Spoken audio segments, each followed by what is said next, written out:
Hello friends, welcome back to my channel economics with Deepti. आज की class में हम डिस्कस करेंगे अबाउट द आईएसएलएम मॉडल। अभी तक आईएसएलएम मॉडल के ऊपर मैंने आपके साथ दो लेक्चर्स ऑलरेडी लिए हैं। उसका लिंक आपको मेरे Telegram channel economics with Deepti में मिल जाएगा। आप डायरेक्ट वहां पे जाकर लिंक को यूज कर सकते हैं। अब यहाँ पे आईएसएलएम मॉडल पे आज की क्लास में जो हमारा पर्टिकुलर टॉपिक रहेगा that is on the policy effects in the ISLM model. जब भी हम पॉलिसी इफेक्ट्स के बारे में बात करते हैं तो हमारे दिमाग में दो मेजर पॉलिसीज के बारे में हम बात करते हैं। सबसे पहला हम यहाँ पे मॉनेटरी पॉलिसी के बारे में बात करेंगे एंड नंबर टू हम बात करेंगे अबाउट द फिस्कल पॉलिसी। तो जब आप मॉनेटरी पॉलिसी के बारे में बात करते हैं तो आपके दिमाग में क्या आता है? मनी सप्लाई आता है, मनी सप्लाई। लाइकवाइज जब आप फिस्कल पॉलिसी के बारे में बात करते हैं तो आपके दिमाग में गवर्नमेंट आती है, गवर्नमेंट एक्सपेंडिचर आता है, टैक्सेशन आता है। ठीक है, तो यहाँ पे हम policy effects in the ISLM model की जब बात करते हैं तो हम उसी मॉनेटरी पॉलिसी, उसी फिस्कल पॉलिसी के बारे में बात करते हैं।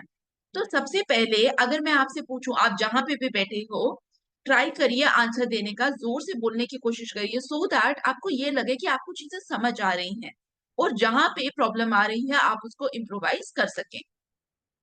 अब जहां पे भी आप सब बैठे हैं मुझे आंसर दीजिए कि मॉनेटरी पॉलिसी, जब हम मॉनेटरी पॉलिसी के बारे में बात कर रहे हैं, हम किसके बारे में बात कर रहे हैं? हम मनी सप्लाई के बारे में बात कर रहे हैं। तो यहाँ पे जो हमारी कर्व आती है वो आईएस आएगी या एलएम आएगी? तो आंसर क्या होना चाहिए? आईएस या एलएम? जोर से बोलिए। एलएम। ठीक है, क्यों? क्योंकि एलएम आपको पता है, एलएम कर्व की जब भी हम बात करते हैं हम यहाँ पे liquidity preference and money supply के बारे में बात करते हैं। तो जब मैं मॉनेटरी पॉलिसी के बारे में बात करूंगी तो हम जिस कर्व में हम शिफ्ट देखेंगे वो कौन सी होगी? L M curve. लाइकवाइज जब मैं आपके सामने फिस्कल पॉलिसी के बारे में पूछूं तो fiscal policy government expenditure, taxation. आपको याद है आईएस कर्व ऐसी होती थी? जब हमारी ये आईएस कर्व होती थी, ठीक है, तो मैं लिखती थी आई प्लस जी नॉट। जैसे ही गवर्नमेंट एक्सपेंडिचर इंक्रीज होता था तो आईएस कर्व शिफ्ट होती थी। तो जब आप फिस्कल पॉलिसी के बारे में बात करेंगे तो यहाँ पे हम क्या बोलेंगे? हम बोलेंगे कि यहाँ पे क्या होगा? हमारा आईएस कर्व जो है उस पे शिफ्ट आएगा। किस कर्व में शिफ्ट आएगा? आईएस कर्व में। क्लियर? तो मॉनेटरी पॉलिसी एलएम कर्व में shift, fiscal policy IS curve में शिफ्ट। पहली बात क्लियर? तो हम मॉनेटरी पॉलिसी से स्टार्ट करेंगे एंड देन फिस्कल पॉलिसी पढ़ेंगे। अब यहाँ पे जब आप ये क्लास पढ़ लेंगे खासकर तो यहाँ पे जितने क्वेश्चन दिए हुए हैं ट्राई करिए उनको सॉल्व करने की। जब मैं आपके साथ यूपीएससी इकोनॉमिक्स ऑप्शनल के बारे में बात करूंगी तो वहां पे एक सेपरेट टॉपिक आएगा जिसमें हम लोग ये सारे क्वेश्चंस वापस से सॉल्व करेंगे। तो अभी आप लोग खुद से ट्राई करना क्लास के बाद सॉल्व करने की। इंक्रीज इन मनी सप्लाई, सबसे पहले मॉनेटरी पॉलिसी की अगर बात करें तो मनी सप्लाई इंक्रीज भी हो सकती है, मनी सप्लाई डिक्रीज भी हो सकती है। तो फर्स्ट केस हम लेते हैं मनी सप्लाई इंक्रीज। तो here we have income, here we have rate of interest. तो यहाँ पे हम सबसे पहले क्या करेंगे? इनिशियल जो हमारा बेसिक आईएस कर्व और एलएम कर्व है हम उसको ड्रॉ करेंगे। हमने बोला मनी सप्लाई इंक्रीज करेगी। जब हमारी इकोनॉमी के अंदर मनी सप्लाई इंक्रीज करती है तो हमारा LM curve will shift rightward. कल हमने देखा था। अब हमारा मनी सप्लाई कि जब मनी सप्लाई इंक्रीज हुआ तो LM curve will shift rightward. तो यहाँ पे हम इसको ऐसे लिख सकते हैं, money supply will increase. Money supply के इंक्रीज करने की वजह से इकोनॉमी के अंदर रेट ऑफ इंटरेस्ट पे क्या इम्पैक्ट आता है? नेगेटिव इम्पैक्ट आता है, फॉल करेगा वो। रेट ऑफ इंटरेस्ट फॉल करेगा तो रेट ऑफ इंटरेस्ट और इन्वेस्टमेंट के बीच में भी हैव अ इनवर्स रिलेशनशिप। तो इन्वेस्टमेंट इंक्रीज करेगा, इन्वेस्टमेंट इंक्रीज करेगा तो यहाँ पे मल्टीप्लायर इफेक्ट क्या बोलेगा? Income will increase. Income increase होगी, आप लोगों के पास पैसा आएगा तो आप मनी डिमांड को भी इंक्रीज करेंगे। हमने पहले ऑलरेडी ये सब देखा है। तो मनी डिमांड इंक्रीज होगा। कब तक मनी डिमांड इंक्रीज होगा? Up to the point where money supply और मनी डिमांड बराबर हो जाएंगे। तो ये जो मैंने आपको पूरा लिखवाया ये आपको पता है, आप में से काफी लोग ये जानते हैं। तो उनको आपको इसी को एक पैराग्राफ की फॉर्म में वहां पे प्रेजेंट करना है। ठीक है, आप लास्ट में ये फ्लो चार्ट बना सकते हैं। क्लियर? यहाँ तक कोई प्रॉब्लम? फिर भी आपको कोई डाउट है कमेंट बॉक्स में आप फ्री होकर पूछ सकते हैं। अब हम इसी चीज को फिगर में देखने की कोशिश करेंगे। अगर आप फिगर में देखो, पहले हम थे यहाँ पे आर नॉट और हमारा जो इनकम था दैट इज वाई नॉट। हम यहाँ से यहाँ पे आए, नया एल एम कहाँ पे आई एस को इंटरसेक्ट कर रहा है, यहाँ पे। तो हमारा रेट ऑफ इंटरेस्ट फॉल होकर आर वन पे आ गया। रेट ऑफ इंटरेस्ट फॉल हुआ, इसने भी हमें वही बोला, इसने भी हमें वही बोला। इनकम वाई नॉट पे थी, नाउ वाई वन पे इनकम भी इंक्रीज हुई। तो दोनों में हमने देखा कि जो हमारा फ्लो चार्ट बोल रहा था वही चीज हमें यहाँ पे दिखाई दे रही है। दूसरा, मनी सप्लाई फॉल भी तो कर सकती है, फॉल इन मनी सप्लाई। जब मनी सप्लाई फॉल करती है तो हम लोग फिर से कहाँ देखेंगे, फिर से हम लोग एल एम कर्व पे ही देखेंगे। तो पहले this is your I S curve, this is your L M curve. ठीक है, आई एस एल एम ये है। अब हमारा क्या है, मनी सप्लाई फॉल किया। पहले हमारा, हम यहाँ पे थे आर नॉट और ये why not. Money supply fall करने से आपकी L M curve will shift backward. कल की क्लास याद है, एल एम वन, हम बैकवर्ड शिफ्ट हो गए। जब हम बैकवर्ड शिफ्ट हुए तो अगर आप यहाँ ध्यान से देखें, हमारा रेट ऑफ इंटरेस्ट राइज हो गया और हमारा जो इनकम है, इनकम यहाँ पे, ठीक है, जहां पे आई एस और एल एम इंटरसेक्ट कर रहे हैं, वाई नॉट, इनकम फॉल किया, रेट ऑफ इंटरेस्ट राइज किया। इसको एक फ्लो चार्ट से समझने की कोशिश करेंगे, इसको भूल जाइए डायग्राम को। अब हम मनी सप्लाई अगर फॉल किया तो रेट ऑफ इंटरेस्ट क्या करेगा, राइज करेगा। मॉनेटरी पॉलिसी पढ़ा हुआ है आपने, ठीक है, उसी में हम लोग बात कर रहे हैं। रेट ऑफ इंटरेस्ट फॉल करने की वजह, सॉरी इंक्रीज करने की वजह से इन्वेस्टमेंट पे क्या इंपैक्ट आने वाला है, your investment will fall in the economy. Investment fall करने की वजह से इनकम क्या होगा, income will also fall in the economy. ठीक है, इनकम भी फॉल करेगी। जब इनकम आपकी फॉल कर जाएगी तो इकोनॉमी में मनी डिमांड फॉल करेगा। कब तक फॉल करेगा, till the point where money supply is equal to money demand. ठीक है, तो इन दोनों को मैच करते हैं। सबसे पहले अगर आप फिगर में देखें, हमारा रेट ऑफ इंटरेस्ट यहाँ पे इस फ्लो चार्ट के अकॉर्डिंग इंक्रीज कर रहा है, यहाँ पे भी इंक्रीज कर रहा है, इंक्रीज कर रहा है, तो ये सही है। फिर इनकम फॉल करी, इनकम फॉल कर रही है, हम यहाँ पे फिगर में भी यही है, सही है। क्लियर? तो फिगर और आपका फ्लो चार्ट आपको चेक करना है एग्जाम में, सो दैट कोई भी मिस्टेक ना। क्लियर? आपको बेसिकली यहाँ पे सिर्फ एल एम कर्व की मूवमेंट पे ध्यान देना है। ठीक है, अब हम लोग मनी डिमांड के बारे में बात करेंगे। क्यों मनी डिमांड? बिकॉज अगर एल एम कर्व को देखे, this is your money supply, this is your money demand. अब ये आपकी मनी डिमांड है, ये आपका मनी सप्लाई है। तो हमने मनी सप्लाई तो देख लिया। नाउ हमारा क्या बचा, हमारा एल बचा, that is your money demand. अब इससे पहले अगर मैं लिखूं आपका मनी डिमांड बढ़ जाती है, क्योंकि मनी डिमांड इंक्रीज भी कर सकती है, डिक्रीज भी कर सकती है। मनी डिमांड अगर आपकी इंक्रीज करती है तो मनी डिमांड इंक्रीज करने का मतलब, पहले तो मनी मार्केट इक्विलिब्रियम था, इनिशियली मनी मार्केट में इक्विलिब्रियम था, MD is equal to MS.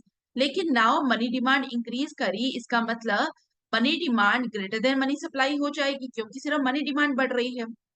इसका मतलब अगर मैं इसको वैल्यूज असाइन कर दूं तो 4 is the value of money demand और 3 अगर वैल्यू है मनी सप्लाई की, तो ऑटोमेटिकली मैं लिख सकती हूँ 4 is greater than 3।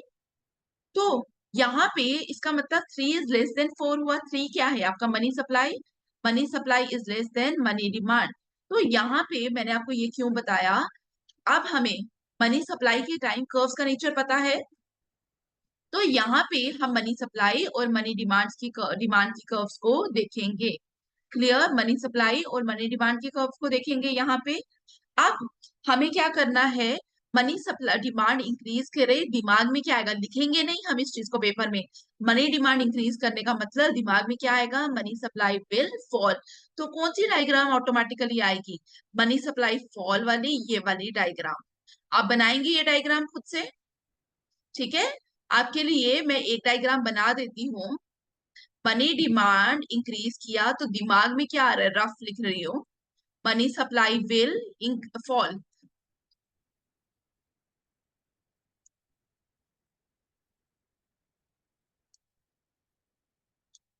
Money supply fall करने का मतलब LM will shift backward. LM will shift backward LM1। जब आपकी LM कर्व बैकवर्ड शिफ्ट हो रही है तो यहाँ पे हम लोग क्या करेंगे, हम लोग देखेंगे हमारी इनकम फॉल कर रही है लेकिन rate of interest will rise. Clear, यहां तक किसी को डाउट? ठीक है, हम लोगों ने लिखा। अब अगर आप यहाँ पे देखें, हमें फ्लो चार्ट अगर बनाएंगे, आप फ्लो चार्ट हम मनी सप्लाई से नहीं शुरू करेंगे, अब हम मनी डिमांड से शुरू करेंगे। मनी डिमांड इंक्रीज, शुरू करो विद मनी डिमांड इंक्रीज। जब मनी डिमांड इंक्रीज होगा तो लोग अपने पॉकेट्स में पैसा रख के घूम रहे हैं, लेकिन हमें यहाँ पे स्टेबिलिटी लानी है जिसकी वजह से हम चाहते हैं लोग अपनी पॉकेट से पैसा उठाकर बैंक्स में डिपॉजिट करें।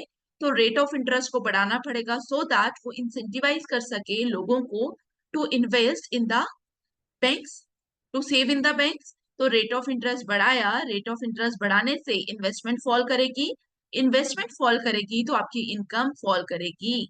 तो इनकम फॉल करी, ठीक है, और यहाँ पे रेट ऑफ इंटरेस्ट राइज किया।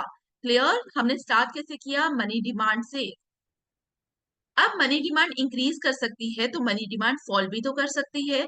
मनी डिमांड फॉल करेगी, जहां पे भी बैठे हो बनाओ अपने साथ, वीडियो पॉज करो बनाओ। ठीक है, मैं भी बना रही हूँ तो सो दैट आप इसको रिलेट कर पाए। इनकम, रेट ऑफ इंटरेस्ट, हमारे पास ये IS कर्व है, ये हमारे पास LM कर्व है। हमने क्या बोला, मनी डिमांड फॉल किया, मनी डिमांड फॉल किया, मनी सप्लाई को रिवर्स वे में देखेंगे रफ में, दिमाग में क्या आएगा, मनी सप्लाई विल इंक्रीज। जब आपकी मनी सप्लाई इंक्रीज करती है तो आपकी कौन सी कर्व शिफ्ट होती है, LM। LM यहां से यहां पे आ जाएगी, और अगर आप देखेंगे तो रेट ऑफ इंटरेस्ट फॉल करेगा और इनकम राइज करेगी। अब इसको भी फ्लो चार्ट से देखने की कोशिश करेंगे, मनी डिमांड फॉल करेगी, जब मनी डिमांड फॉल करेगी रेट ऑफ इंटरेस्ट फॉल करेगा, क्योंकि लोग, अब गवर्नमेंट चाहती है, सेंट्रल बैंक चाहता है कि लोग बैंक से पैसा निकाल के अपने पास रखे, डिमांड क्रिएट करे, मार्केट में गुड्स की डिमांड भी तो क्रिएट होनी चाहिए ना, नहीं तो क्या होगा, रिसेशन जैसी सिचुएशन आ जाएगी, रेट ऑफ इंटरेस्ट फॉल करेगा, income will rise in the economy. आप यहाँ पे इन्वेस्टमेंट लिख सकते हो, मैं लिख भी देती हूँ। इन्वेस्टमेंट इंक्रीज, इन्वेस्टमेंट इंक्रीज मतलब इनकम विल इंक्रीज। तो इसका सेम इफेक्ट है as that of increase in money supply. तो मॉनिटरी पॉलिसी समझ आया? किसी को अगर कोई भी डाउट है आप फ्री होकर कमेंट बॉक्स में पूछ सकते हैं। ठीक है, तो this is your monetary policy. अब हमें क्या देखना है, अब हमें फिस्कल पॉलिसी देखना है। फिस्कल पॉलिसी को थोड़ा ध्यान से देखना, और एक और चीज याद रखना, जब हम फिस्कल पॉलिसी के बारे में बात करते हैं, हम किसके बारे में बात करते हैं, हम बात करते हैं IS कर्व में। IS कर्व के बारे में बात करते हैं। इन्वेस्टमेंट सेविंग मतलब प्रोडक्ट मार्केट में बात करते हो, प्रोडक्ट मार्केट में मतलब रियल गुड। ये बुक हो गया, it is a real good. ठीक है, ये पेन है, it is a real good. हम रियल गुड्स के बारे में बात कर रहे हैं। तो यहाँ पे हम किसके बारे में बात करेंगे, हम रियल इन्फ्लुएंसेस के बारे में बात करेंगे। और जब हम रियल इन्फ्लुएंसेस के बारे में बात करते हैं तो हम क्या बोलेंगे, shift in the IS curve. अभी तक हमने मॉनिटरी पॉलिसी में मॉनिटरी इन्फ्लुएंसेस के बारे में बात किया, shift in the LM curve देखा। अब हम shift in the IS curve देखेंगे, और इसको हम लोग कैसे देखते हैं, एज रियल इन्फ्लुएंसेस। अब इसको थोड़ा ध्यान से समझना, जब हम फिस्कल पॉलिसी के बारे में बात करेंगे हमारे दिमाग में क्या आ रहा है, हमारे दिमाग में गवर्नमेंट एक्सपेंडिचर और टैक्सेशन आ रहा है। गवर्नमेंट एक्सपेंडिचर कैन इंक्रीज और government expenditure can fall. Likewise आपका टैक्सेशन भी इंक्रीज कर सकता है, फॉल कर सकता है। पहले हम गवर्नमेंट एक्सपेंडिचर इंक्रीज के बारे में बात करेंगे। एक केस मैं आपको करवाऊंगी, एक केस अब आप करेंगे, ठीक है, दोनों का। जी इंक्रीज वाला मैं करवा देती हूँ, जी फॉल वाला आप खुद करेंगे। तो यहाँ पे हमारा इनकम आएगा, यहाँ पे हमारा रेट ऑफ इंटरेस्ट आएगा। Here we have IS G naught, here we have LM curve. हमने क्या बोला, गवर्नमेंट एक्सपेंडिचर इंक्रीज होगा।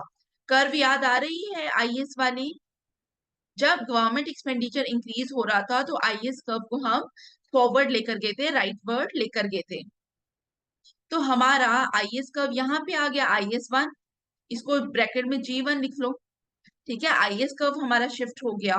अगर आप यहाँ पे देखो, इस चीज को थोड़ा ध्यान से देखना, पहले हमारा वाई नॉट इनकम थी, नाउ हमारी जो इनकम होनी चाहिए थी वो Y1 होनी चाहिए थी, जैसे हमारा सिंपल किनीशियन फ्रेमवर्क में होता है। लेकिन यहाँ पे हमारी जो इनकम है वो इंस्टेड ऑफ Y1 वो फॉल कर गई Y1 डैश। इनकम जितनी बढ़नी चाहिए थी उससे कम बढ़ी। ठीक है, इतनी बढ़नी चाहिए थी बट इतनी बढ़ी। तो हमने क्या बोला, यहाँ पे इनकम बढ़ी but income as compare to जितनी बढ़नी चाहिए, जो हमें सिंपल किनीशियन फ्रेमवर्क में दिखता है, उसके कंपैरिजन में कम बढ़ी, यही बोला हमने। तो यहाँ पे ये क्यों हुआ ये भी आपको पता होना चाहिए, बिकॉज यहाँ पे हम सिंपल किनीशियन फ्रेमवर्क में बात नहीं कर रहे, यहाँ पे हमारा मनी मार्केट भी है। अगर आप प्रोडक्ट मार्केट में देख रहे हैं, along with the product market we have money market। तो जब भी मनी मार्केट में क्या होगा, जब गवर्नमेंट एक्सपेंडिचर इंक्रीज होगा तो people start demanding more, overall aggregate demand बढ़ेगी, because aggregate demand is equal to C+I+G। ठीक है, तो एग्रीगेट डिमांड बढ़ेगी और गवर्नमेंट एक्सपेंडिचर इंक्रीज हुआ, मतलब गवर्नमेंट भी मार्केट से लोन की डिमांड कर रही है। जब गवर्नमेंट लोन की डिमांड कर रही है तो rate of interest will increase. ठीक है, तो रेट ऑफ इंटरेस्ट इंक्रीज करेगा। क्यों रेट ऑफ इंटरेस्ट इंक्रीज करेगा, because in the money market हमारी मनी सप्लाई इज लिमिटेड। ठीक है, अब सब डिमांड कर रहे हैं तो यहाँ पे automatically rate of interest hike करेगा। ठीक है, to stabilise the money market. तो एग्रीगेट डिमांड की वजह से इनकम आपकी इंक्रीज करी। अगर सिर्फ एग्रीगेट डिमांड ये वाला होता हमारा, ये नहीं होता, तो हम लोग बोलते कि इनकम Y0 से Y1 पे होती, बिकॉज बट यहाँ पे हमारी मनी मार्केट है, जिसकी वजह से रेट ऑफ इंटरेस्ट इंक्रीज करेगा। रेट ऑफ इंटरेस्ट इंक्रीज करने का मतलब इन्वेस्टमेंट फॉल करेगी, investment fall, income fall. That's why हम Y0 से Y1 में आए और Y1 से हम Y1 डैश में आए। क्लियर, यहां तक सबको समझ आ रहा है? ठीक है, तो ये आपका गवर्नमेंट एक्सपेंडिचर का पूरा इंक्रीज इन गवर्नमेंट एक्सपेंडिचर का इस तरीके से आप एक्सप्लेन करेंगे। क्लियर, अब आप लोग डिक्रीज इन गवर्नमेंट एक्सपेंडिचर को खुद से लिखें। अगर फिर भी कोई डाउट होगा आप फ्री होकर पूछिए। ठीक है, तो डिक्रीज इन गवर्नमेंट एक्सपेंडिचर आपको खुद से करना है।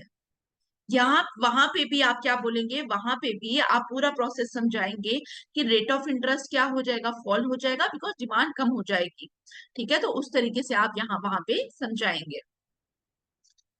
अब यहाँ पे हमने गवर्नमेंट एक्सपेंडिचर को ले लिया, अब हमारा दूसरा क्या बचा, टैक्सेस। तो सबसे पहले हम इंक्रीज इन टैक्सेस के बारे में बात करेंगे, और डिक्रीज इन टैक्सेस वाला केस आप खुद करेंगे। और मैं वापस बोल रही हूँ, जो increase in taxes, increase in government expenditure, decrease in government expenditure, decrease in taxes, please RT Froyen से पढ़ लेना। ठीक है, अगर आपको लगता है कि आप नहीं पढ़ेंगे आपका काम निकल जाएगा तो आप गलत है। ठीक है, तो पढ़ लेना, आरटी फ्रॉयन से आप पढ़िए, सो दैट आपको बेसिक्स क्लियर हो। यहाँ पे इनकम, यहाँ पे रेट ऑफ इंटरेस्ट, यहाँ पे हमारा IST0। जब हमारा टैक्सेस में इंक्रीज आता है, टैक्सेस में इंक्रीज आने का मतलब क्या है, हमारा हमारी IS curve will shift backward. ठीक है, IS कर्व हमारी इतनी आ गई, IST1। ठीक है, अब यहाँ पे इनकम हमारी Y0 है। अब यहाँ पे भी इनकम बेसिकली अगर हम सिर्फ प्रोडक्ट मार्केट कंसीडर करते, जैसे हम सिंपल किनीशियन फ्रेमवर्क में पढ़ते हैं, तो हमारा यहाँ पे इनकम हमारी इतनी फॉल करनी चाहिए थी, बट हमारी इनकम इतनी फॉल नहीं करेगी। हमारी इनकम कितनी फॉल करेगी, नाउ हमारी इनकम इतनी फॉल करेगी। ठीक है, मैं इसको मार्क कर देती हूँ, Y1 डैश। इनकम इतनी फॉल करेगी। इनकम इतनी फॉल क्यों करेगी, because there is also a money market. यहाँ पे क्या है, मनी मार्केट। देखिए, टैक्सेस इंक्रीज किए, टैक्सेस इंक्रीज करने से हुआ क्या, यहाँ पे पीपल की डिस्पोजेबल इनकम क्या हो गई, फॉल कर गई। जब डिस्पोजेबल इनकम फॉल की, मतलब जो पैसा आपके पास खर्चने के लिए वो कम हो गया, तो people started demanding less money, money demand fall कर गई। अब मनी डिमांड फॉल कर गई तो यहाँ पे बॉन्ड की डिमांड को बढ़ाना पड़ेगा to stabilise the money market. और बॉन्ड की डिमांड को कब इंक्रीज किया जा सकता है? जब मार्केट रेट ऑफ इंटरेस्ट कम हो जाएगा। ठीक है, मार्केट रेट ऑफ इंटरेस्ट कम हो जाएगा। मार्केट रेट ऑफ इंटरेस्ट कौन सा है? जो बैंक्स प्रोवाइड कर रहे हैं, जो मार्केट्स में ओवरऑल है, बट बॉन्ड पे फिक्स इंटरेस्ट रेट होता है। ठीक है, तो rate of interest, market rate of interest, मैं इसको लिख देती हूँ। Market rate of interest will fall. Market rate of interest fall करेगा तो इन्वेस्टमेंट लोग क्या करेंगे? ज्यादा करेंगे। इन्वेस्टमेंट लोग ज्यादा करेंगे तो इनकम इंक्रीज करेगी। तो इसका मतलब यहाँ पे इनकम इंक्रीज कर रही है, यहाँ पे फॉल कर रही है। तो ओवरऑल इनकम जितनी फॉल करनी चाहिए थी उससे कम फॉल करेगी because of the money market. ठीक है, मनी मार्केट की वजह से ये पूरा चीज हो रहा है। क्लियर? लाइकवाइज अगर हम डिक्रीज इन टैक्सेस के बारे में बात करें तो डिक्रीज इन टैक्सेस में आप क्या करेंगे? आईएस कर्व को आगे शिफ्ट करेंगे। ठीक है, टी नॉट की जगह T1 पे आईएस कर्व शिफ्ट होगा। जब आपका आईएस कर्व टी नॉट की जगह T1 पे होगा तो यहाँ पे अगर मैं इसको ठीक है, आपने ये बना लिया है, मैं इसको यहीं पे करेक्ट कर देती हूँ।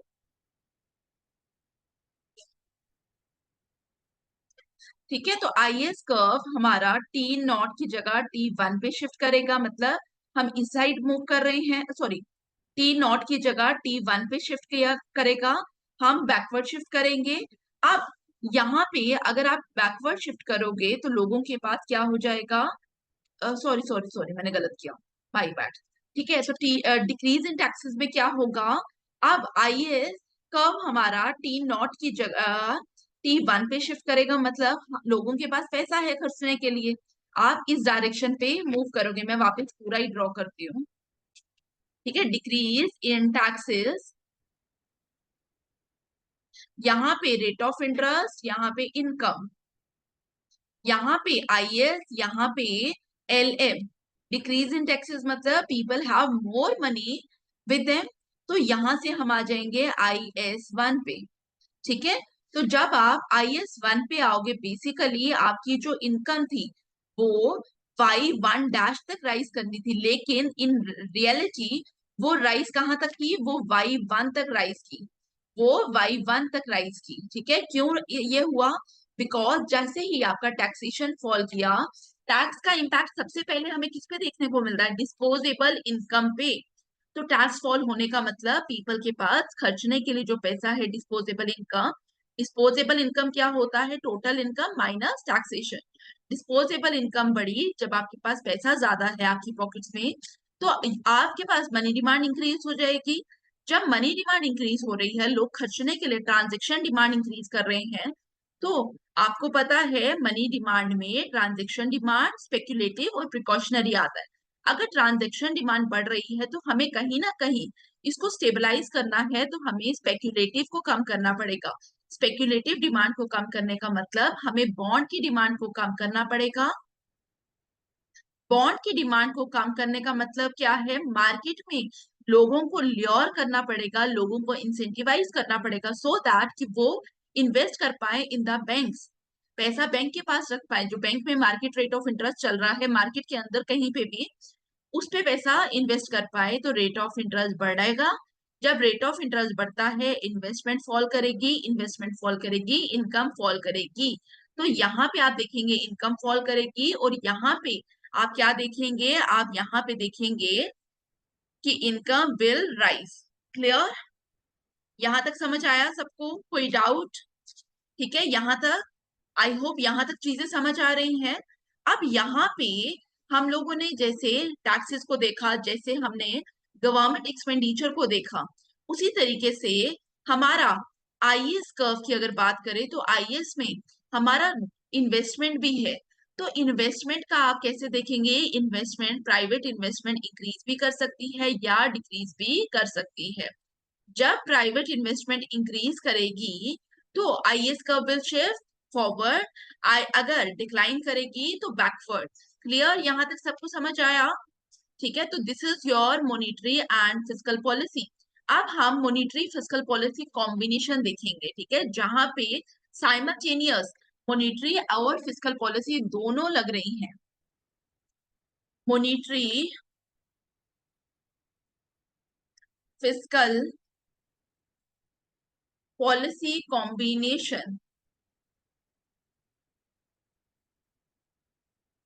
यहाँ पे हमारी इनकम है, यहाँ पे हमारा रेट ऑफ इंटरेस्ट है। पहले हम फिस्कल पॉलिसी की बात करते हैं, फिर हम मॉनेटरी पॉलिसी की बात करेंगे। फिस्कल पॉलिसी में अगर आपकी फिस्कल पॉलिसी लगी और आपका जो गवर्नमेंट एक्सपेंडिचर है वो इंक्रीज करेगा तो हमारा आईएस कर्व आगे जाएगा, ठीक है, यहाँ पे। और उसी तरीके से अगर इकोनॉमी में हम मॉनेटरी पॉलिसी को यूज करें, मनी सप्लाई को इंक्रीज करेंगे तो हम एलएम कर्व में भी फॉरवर्ड जाएंगे। हम एलएम कर्व में यहां जाएंगे। तो अब हम न्यू एलएम और आईएस कहाँ पे इंटरसेक्ट कर रही है हम उस बेसिस पे देखेंगे। तो पहले एलएम नॉट और आईएस नॉट, पहले तो हमारी वही कर्व थी। तो एलएम नॉट और आईएस नॉट की अगर आप कर्व देखोगे तो यहाँ पे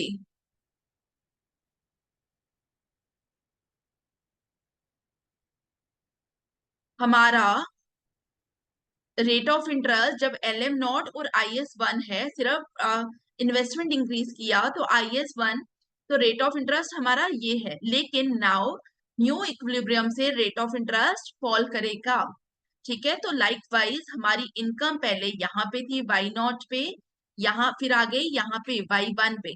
बेसिकली मैंने अभी आपको बोला था कि आई एस नॉट और एल एम नॉट को अगर आप देखो, ठीक है, मैं मार्कर चेंज कर रही हूँ, आई होप आपने यहाँ तक बना ली है। आई एस नॉट और एल एम नॉट पहले इंटरसेक्शन हो रहा है यहाँ पे, ठीक है। तो रेट ऑफ इंटरेस्ट पहले होता ये आर स्टार डाल देते हैं, ठीक है। लेकिन इन्वेस्टमेंट बढ़ी, आईएस कर्व यहाँ पे आई, फिर रेट ऑफ इंटरेस्ट बढ़कर हो गया यहाँ पे। पहले हम यहाँ से यहाँ गए, फिर हम यहाँ से यहाँ आए। पूरा प्रोसेस अगर आप समझाना चाहते हैं तो आप इस तरीके से समझा पाएंगे। क्लियर, ठीक है। पॉलिसी इफेक्ट समझ आए। आप अभी यहाँ तक प्रिपेयर करो, कल की क्लास में मैं आपके साथ पॉलिसी इफेक्टिवनेस समझाऊंगी मॉनेटरी और फिस्कल पॉलिसी की। वो ज्यादा इंपॉर्टेंट टॉपिक है, लेकिन उससे पहले आपको यहाँ पे क्लैरिटी होनी चाहिए कि किस तरीके से चीजें चल रही हैं। क्लियर, आई होप आपको चीजें समझ आ रही हैं, चीजें मुश्किल नहीं लग रही, ठीक है। तो टेलीग्राम चैनल भी ज्वाइन करिए सो दैट आपको टाइमली अपडेट्स मिलते रहे regarding topic. Thank you for watching and see you in the next class. Thank you.